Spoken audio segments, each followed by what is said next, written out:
C'est un peu le procès des dérives du monde de la nuit. Les faits remontent à 2005 et parmi les prévenus qui comparaissent aujourd'hui, des dealers présumés ainsi que l'ancien gérant du Xyphos Titan, la gigantesque boîte de nuit de Couzon au Mont d'Or.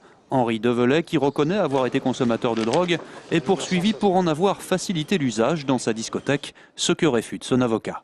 Celui que je défends dit qu'il n'a jamais autorisé ni facilité en quoi que ce soit l'accès des produits stupéfiants dans une discothèque qui rassemble le vendredi, le samedi, 1000 au moins garçons et filles en même temps, c'est-à-dire qu'il en circule parfois davantage.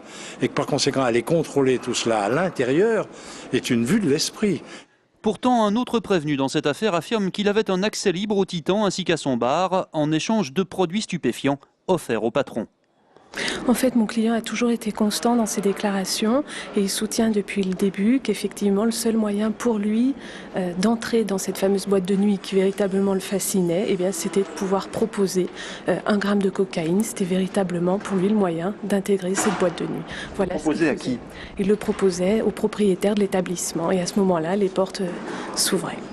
Dans ce dossier, on parle aussi d'ecstasy. Les cachets arrivaient au Titan par l'intermédiaire d'un revendeur grenoblois, aujourd'hui repenti et qui a expliqué à la barre les dégâts que la drogue faisait sur lui.